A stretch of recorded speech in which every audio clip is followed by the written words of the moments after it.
নজর রাখবো পরবর্তী সংবাদে। আবারও বাংলাদেশের দিকে নজর থাকবে, যেখানে ইউনূসের আমলে এবার প্রকাশ্যে রাস্তায় খুন হলো এক হিন্দু ছাত্র। বাংলাদেশে ইউনূসের আমলে খুন হলো হিন্দু ছাত্র। প্রতিবাদ আবারও সনাতনীদের। বাংলাদেশে ইউনূসের আমলে একের পর এক হিন্দু নির্যাতন, হিন্দুদের উপর অত্যাচারের ঘটনা বাড়ছে। তবে এবার আজকের দিনে দাঁড়িয়ে ফের একবার খুন হয়েছে হিন্দু এক ছাত্র। কি বক্তব্য উঠে আসছে, টেলিফোন লাইনে রয়েছেন শতাব্দী দেবনাথ, জানবো বিস্তারিত। শতাব্দী, এক্ষেত্রে আবারও এক হিন্দু ছাত্র খুন হলো, কি জানতে পারছো এই খুনের ঘটনায়? কারা রয়েছে এর পেছনে, কি রয়েছে আসল রহস্য? একেবারেই সুপ্রীতি, দেখো যেভাবে হিন্দুদের উপর নৃশংসভাবে খুন করা হচ্ছে এবং তারই মধ্যে আরো একবার আজকের দিনেও, এবং বলা যায় যে সর্বতই বাংলাদেশের পরিস্থিতি কিন্তু এখনো স্বাভাবিক হয়নি। সেই জায়গায় সেই হিন্দু যুবককে নৃশংসভাবে খুন করা হয়েছে এবং এই অভিযোগ রীতিমতো উঠতে শুরু করেছে। নিহতের নাম জানা গেছে ইতিমধ্যে অর্ণব কুমার সরকার, আর তার বয়স আনুমানিক 26 বছর, এবং যে রিপোর্ট ইতিমধ্যে প্রকাশ্যে এসেছে তাতে করে জানা গেছে তোমার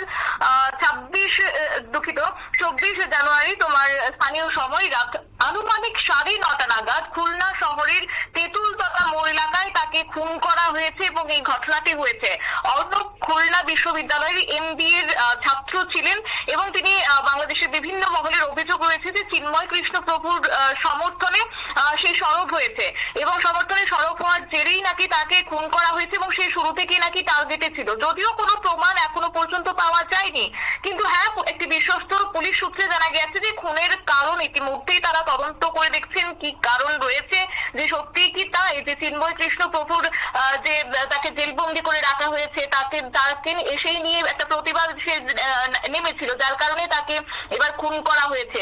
অপরদিকে এই ঘটনার সঙ্গে যারা জড়িত রয়েছে সেই দোষীরা কিন্তু এখনো পর্যন্ত ধরা পড়েনি, অর্থাৎ অধরাই রয়ে গেছে। তবে তাদের ধরতে নাকি পুলিশ ইতিমধ্যেই তল্লাশি চালাচ্ছে। কিন্তু যদিও জানা গেছে যে 24 জানুয়ারি রাত আনুমানিক 9:30 নাগাদ খুলনা শহরের তেঁতুলতলার মোড়ে একটি চায়ের দোকানে সে চা খাচ্ছিল। তোমার দোকানের সামনেই নাকি নিজের বাইক হেলান দিয়ে সে দাঁড়িয়েছিল এবং সেখানে আচমকাই কয়েকটি মোটর সাইকেল সেখানে এসে পৌঁছায় এবং কিছু বুঝে ওঠার আগেই তাকে বাইকে থাকা দুষ্কৃতীরা রীতিমতো তার উপরে হামলা চালিয়েছে এবং অর্ণবকে লক্ষ্য করে বাইক আরোহী দুষ্কৃতীরা গুলিও পর্যন্ত করেছে এবং সেই গুলি অর্ণবের মাথা ভেদ করে চলে যায় এবং সেখানেই কার্যত রীতিমতো সে লুটিয়ে পড়ে অর্ণব। এবং এই ঘটনার সঙ্গে সঙ্গে তোমার সেখান থেকে দুষ্কৃতীরা পালিয়ে গেছে এবং অন্যরা যারা প্রত্যক্ষদর্শীরা ছিল তারা রীতিমতো একটা হতভম্ব হয়ে পড়ে। যদিও দুষ্কৃতীরা তারা সেখানে এই ঘটনাটি করেছে তাদেরকে পাকড়াও করার চেষ্টা করে, কিন্তু হাতছাড়া হয়ে গেছে এবং বাইক আরোহীদের কাছে বন্দুক রয়েছে তাদের কাছে, এবং যার কারণে কেউই সেখানে সাহস দেখায়নি বা তাদেরকে ধরার জন্য সেভাবে একটা দুঃসাহস তারা দেখাতে পারেনি। তবে দুষ্কৃতীরা ঘটনাস্থল থেকে পালিয়ে গেছে, স্থানীয়দের চোখের সামনে থেকে তারা সেখানে গেছে এবং অন্যদিকে অর্ণব রক্তাক্ত অবস্থায় হয়ে পড়েছে এবং যার কারণে তোমার সেখান থেকে তাকে উদ্ধার করে স্থানীয়রা বেসরকারি একটি হাসপাতালে তাকে নিয়ে গেছে। সেখানেই তাকে চিকিৎসা করানোর পর কিছুক্ষণ পরে তাকে মৃত বলে ঘোষণা করেছেন চিকিৎসকরা।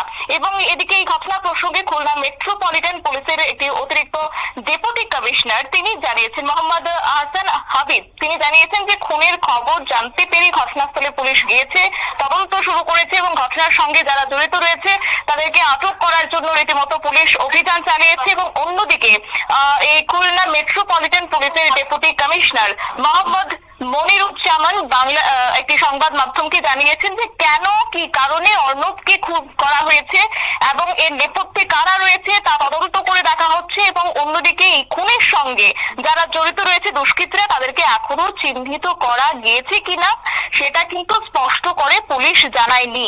দেখো, বিগত দিনে বাংলাদেশের বিভিন্ন জায়গা জুড়ে হিন্দুদের উপর হামলা হয়েছে এবং বিভিন্ন ক্ষেত্রে হিন্দুদের বাড়িঘর ভাঙচুর করা হয়েছে।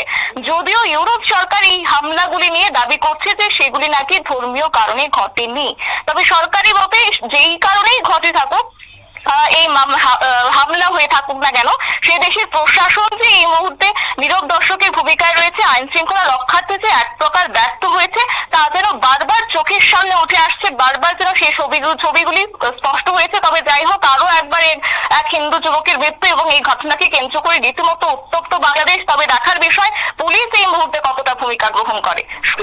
বেশ, ধন্যবাদ তোমায় শতাব্দী। এই ক্ষেত্রে বাংলাদেশে ফের একবার হিন্দু ছাত্র খুন, রাস্তার মধ্যেখানে একেবারে গুলি করে খুন করা হয়। অর্ণব সরকারের মৃত্যু নিশ্চিত করতে দুষ্কৃতীরা নাকি গুলি করে, তার উপরে এমনই খবর উঠে আসছে। খুলনা বিশ্ববিদ্যালয়ের শিক্ষার্থী অর্ণব সরকারকে প্রথমে কুপিয়ে হত্যা করা হয়, তারপরে গুলি। এই যে ঘটনা, তাকে কেন্দ্র করে ইউনূসের আমলে বাংলাদেশে ছাত্র খুন এবং হিন্দু ছাত্র খুন, হিন্দু নির্যাতন, এই ঘটনা যে আরো একবার উঠে আসলো। এক্ষেত্রে ইউনূসের কি পদক্ষেপ হবে? আদৌ কি কোনো ভূমিকা গ্রহণ করবে, নাকি এভাবে বাংলাদেশের মধ্যে বাড়বে হিন্দু নির্যাতনের ঘটনা ক্রমশ? এতে করে আগামী দিনে ইউনূসের পদক্ষেপ কি থাকবে, সেদিকেই কিন্তু এখন রয়েছে সবার নজর। ছোট্ট একটা বিরতির পর ফিরে আসবো, সঙ্গে থাকুন।